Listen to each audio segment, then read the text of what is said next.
안녕하세요. 괴담 들려주는 이모 괴돌모입니다. 오늘은 술에 취한 상황에서도 위험을 감지한 한 남자의 이야기입니다. 오늘의 제보자를 편의상 톰이라고 하겠습니다. 톰이 막 법적으로 술을 마실 수 있는 21살이 되었을 무렵의 일이라고 합니다. 그때까지 그는 술집이라는 곳을 가본 경험이 없었다고 합니다. 호기심도 많고 설렘도 가득했을 그런 나이였겠죠. 어느 날 밤, 톰은 친구 한 명과 함께 동네 술집에 가기로 했다고 합니다. 그런데 이 친구는 술집으로 가는 길에서부터 이미 술을 마시기 시작해서 막상 술집에 도착했을 때는 이미 상당히 취해 있는 상태였다고 해요. 두 사람은 술집에 들어가 바 자리에 나란히 앉았다고 합니다. 시끌벅적하는 목소리와 사람들 목소리로 가득한 술집에서 톰이 막 자리에 앉아 주변을 둘러보는데 갑자기 예쁘장하게 생긴 여자 한 명이 다가와 톰과 그의 친구에게 말을 걸었습니다. 자신을 캔디스라고 소개했는데 톰의 눈에 가장 먼저 들어온 것은 그녀의 아주 새빨간 머리카락이었다고 합니다. 얼마나 밝고 강렬한 빨간색이었는지 딱 봐도 염색한 머리라는 걸 알 수 있었다고 해요. 예쁘긴 했지만 어딘가 좀 부자연스러운 느낌을 주는 그런 강렬한 색이었다고 합니다. 이 캔디스라는 여자는 처음부터 노골적으로 톰과 그의 친구들에게 추파를 던지기 시작했다고 해요. 특히 톰의 친구가 이미 상당히 취해 있다는 것을 금방 알아차린 것 같았다고 합니다. 솔직히 말해서 톰도 그 상황에서 약간의 장난기가 발동했다고 해요. 여자가 술에 취한 친구에게 더 관심을 보이는 것 같으니 자기도 약간 취한 척 연기를 해볼까 하는 생각이 들었다는 거죠. 어쩌면 그 편이 여자에게 더 잘 먹힐지도 모른다고 생각했던 모양입니다. 갓 20이 넘은 젊은이의 서툰 생각이었죠. 하지만 동시에 톰은 약간의 경계심도 가지고 있었다고 합니다. 이 여자가 혹시 공짜 술이나 얻어마시려고 이러는 건 아닐까 하는 의심이 들었던 거죠. 그래서 일부러 우린 돈 별로 없는데 하고 슬쩍 떠보기도 했다고 합니다. 그런데 놀랍게도 캔디스는 전혀 개의치 않고 오히려 자신이 술을 사주겠다고 제안했습니다. 그리고는 정말로 계속해서 톰과 그의 친구에게 술을 사주기 시작했다고 합니다. 한 잔, 두 잔, 술잔이 계속 비워지고 채워지면서 톰은 점점 더 헷갈리기 시작했다고 합니다. 이 여자가 대체 자기랑 친구 중에 누구에게도 관심이 있는 건지 아니면 다른 꿍꿍이가 있는 건지 도무지 감을 잡을 수가 없었습니다. 그냥 술을 사준 게 고맙기도 하고 예쁜 여자가 관심을 보여주니 기분이 좋기도 했지만 마음 한구석에서는 뭔가 이상하다는 느낌을 지울 수 없었다고 합니다. 그렇게 술자리가 한창 무르익어 갈 무렵 톰의 친구가 화장실에 간다고 자리에서 일어섰다고 합니다. 그런데 그 과정에서 너무 심하게 취해서 몸도 제대로 가누지 못하고 소란을 피운 친구는 보안 요원들에 의해 쫓겨나버리게 되었습니다. 결국 톰과 캔디스도 친구를 따라 술집 밖으로 나왔습니다. 술집 밖으로 나오자 캔디스는 톰의 친구에게 계속해서 자기 집에 같이 가자고 졸라대기 시작했다고 합니다. 하지만 톰의 친구는 이미 만취 상태여서 그녀의 말에 제대로 대답조차 하지 못하고 비틀거렸습니다. 눈은 반쯤 풀려 있었고 횡설수설하기까지 했다고 합니다. 얘 너무 취했어. 지금 이런 상태로 어디 데려가려고 하면 안 돼. 톰이 단호하게 말했습니다. 아무리 그래도 친구인데 술에 잔뜩 취한 친구를 처음 보는 여자에게 덜컥 맡겨버릴 수는 없었죠. 하지만 캔디스는 포기하지 않고 계속해서 톰을 설득하려고 했다고 합니다. 자기가 친구를 잘 돌봐주겠다며 끈질기게 매달렸습니다. 하지만 톰은 완강하게 거절했습니다. 안 돼, 내가 얘랑 같이 있어야 해 라고 못 박았죠. 그러면서 아니야, 친구를 어딘가로 데려가고 싶다면 자기도 반드시 함께 가야만 한다고 강하게 이야기했습니다. 톰은 속으로 캔디스가 자기를 질투심 많거나 친구의 연애를 방해하는 놈이라고 생각할 거라고 예상했다고 합니다. 그런데 놀랍게도 톰이 그렇게 나오자마자 캔디스는 마치 기다렸다는 듯이 즉시 타겟을 받고 톰에게 다시 추파를 던지기 시작하더라 합니다. 그녀는 톰의 친구를 택시를 불러서 집에 보내주면 된다면서 자기랑 톰 둘이서만 자기 집에 가자고 제안하였습니다. 그 태세 전환이 너무나 빠르고 자연스러워 톰은 순간 당황했다고 합니다. 이 여자 뭐지? 하는 생각이 들었지만 솔직히 말해서 그때 톰도 이미 술을 몇 잔 마신 상태라 알딸딸하게 취기가 올라와 있었고 예쁜 여자의 적극적인 제시에 기분이 나쁘지는 않았다고 합니다. 그래서 결국 그는 캔디스의 제안에 동의하고 말았다고 합니다. 두 사람은 비틀거리는 톰의 친구를 택시에 태워보내고 캔디스의 차가 주차된 곳으로 함께 걸어갔다고 합니다. 캔디스의 차로 가는 길에 톰은 발이 살짝 꼬여 비틀거렸는데 캔디스가 얼른 그의 팔을 붙잡아주며 웃으며 말했다고 해요. 너 꽤 취했구나. 그녀의 미소가 왠지 모르게 인위적으로 느껴졌지만 톰은 그냥 응 하고 대답했다고 합니다. 그때 왜 그랬는지 모르겠지만 톰은 갑자기 약간 수줍은 기분이 들면서 동시에 불안한 마음이 스물스물 피어오르는 것을 느꼈다고 해요. 모든 것이 너무 쉽게 풀려나가는 것 같아서 오히려 마음이 편치 않았다는 거죠. 마치 잘 짜인 각본처럼 흘러가는 듯한 느낌? 하지만 술 기운 탓이 겠거니 하고 그는 애써 불안감을 떨쳐내려고 했다고 합니다. 두 사람은 캔디스의 차에 올라탔고 그녀는 차를 몰기 시작했어요. 그런데 얼마 가지 않아 캔디스가 제안하더랍니다. 가는 길에 편의점에 들러서 술 좀 더 사갈까? 내가 살 테니 돈 걱정 말고. 톰은 사실 이미 마신 술로도 충분히 취기가 올랐고 더 마시고 싶진 않았다고 합니다. 밤새 정신을 똑바로 차리고 싶었고 너무 취해서 바보같은 실수를 저질러 캔디스와의 좋은 분위기를 망치고 싶지도 않았거든요. 아까 친구 문제로 그녀의 심기를 건드렸을지도 모른다는 생각도 들었고요. 그래서 나 이미 충분히 취했는데 하고 거절 의사를 표했지만 캔디스는 끈질기게 권했다고 합니다. 여기서 또 거절하면 너무 재미없는 사람처럼 보일까봐 톰은 결국 마지못해 동의했다고 합니다. 그러면서 사과 주스 같은 걸 같이 사서 술이랑 섞어 마시면 괜찮을 것 같다고 말했다고 합니다. 캔디스는 차를 세우고 혼자 가게 안으로 들어갔다 나왔는데 그녀의 손에는 톰이 이야기한 작은 병보다 훨씬 더 큰 거의 2배는 되어 보이는 큰 병이 술이 들려있었다고 합니다. 톰은 자기도 마시고 싶어서 큰 병으로 샀나보다 하고 대수롭지 않게 생각했다고 해요. 차가 다시 출발하고 두 사람은 술병을 주고받으며 마시기 시작했습니다. 그런데 이상하게도 캔디스는 아주 조금씩 정말 입술만 살짝 적시는 정도로 술을 마시는 것 같았다고 해요. 반면에 톰에게는 계속해서 술병을 건네며 마시라고 권했죠. 여기서 톰은 다시 한번 뭔가 이상하다는 느낌을 받았다고 합니다. 왜 나만 이렇게 술을 먹이려고 하는 거지? 톰은 영리하게도 캔디스가 보지 않을 때 술을 마시는 척하면서 입안에 머금고 있다가 미리 준비된 사과주스병에 몰래 뱉어냈다고 합니다.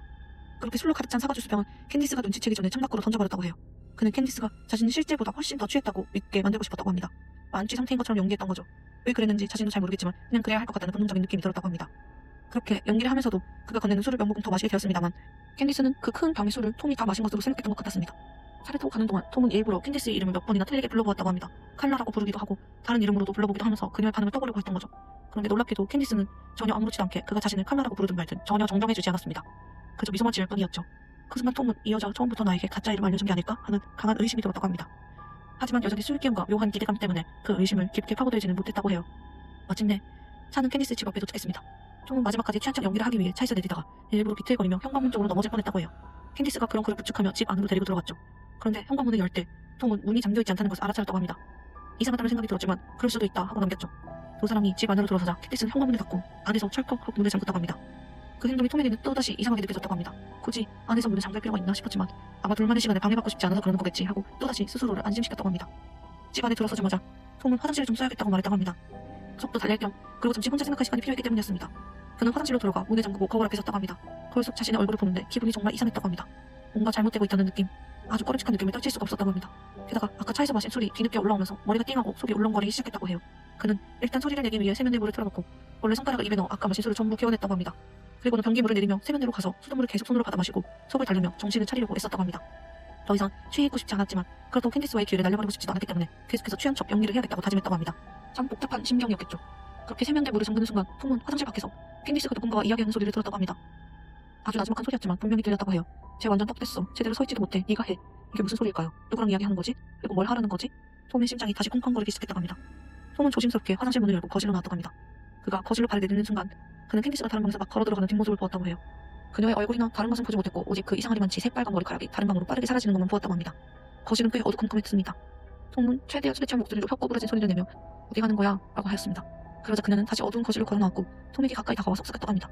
내 방으로 가자. 톰은 그녀의 그 새빨간 머리카락을 잠시 바라보다가 이내 그녀의 눈을 똑바로 쳐다봤다고 합니다. 그런데 뭔가 이상했습니다. 눈빛이 달랐어요. 그리고 얼굴도 달랐습니다. 같은 머리 모양을 하고 있었지만 얼굴은 아까 술집에서 만났던 캔디스가 아니었습니다. 그 새빨간 머리는 처음부터 가발이었다는 것을 톰은 그제서야 눈치챘습니다. 그리고 지금 그의 앞에 서 있는 사람은 아까 그 여자와 똑같은 가발을 쓰고 있는 남자였습니다. 대체 이게 어떻게 된 일일까요? 톰의 심장은 정말로 멎는 것만 같았습니다. 하지만 톰은 필사적으로 평정을 유지하려 노력했다고 합니다. 자신이 상대방이 다른 사람이라는 것을 눈치챘다는 사실을 절대 들켜서는 안 된다고 생각했죠. 그는 화장실에 한 번만 더 다녀와야 할 것 같다고 말했습니다. 너무 취해서 미안하다는 말도 덧붙였죠. 그 연기가 먹혔던 걸까요? 캔디스를 연기하던 남자는 약간 짜증난다는 표정이었지만 괜찮아, 대신 빨리 다녀와 라고는 남자치고는 꽤 가느다란 목소리로 말했다고 합니다. 톰은 다시 화장실로 들어가 문을 잠갔다고 합니다. 그러자 문 밖에서 또다시 속삭이는 소리가 들려왔다고 해요. 이번에는 희미하게나마 낮은 남자의 목소리가 대답하는 소리도 들린 것 같았다고 합니다. 톰은 더 이상 그들이 무슨 말을 하는지 정확히 들으려고 집중할 겨를이 없었다고 합니다. 뭔가 아주 위험하고 불길한 일이 벌어지고 있다는 것만은 확실했고 지금 당장 이 집에서 탈출해야 한다는 생각뿐이었습니다. 그는 즉시 화장실 창문을 열었다고 합니다. 다행히 창문은 잠겨있지 않았고 크기도 사람이 몸을 좀 구기면 빠져나갈 수 있을 만큼 충분히 컸다고 해요. 그는 망설일 시간이 없다는 것을 알았죠.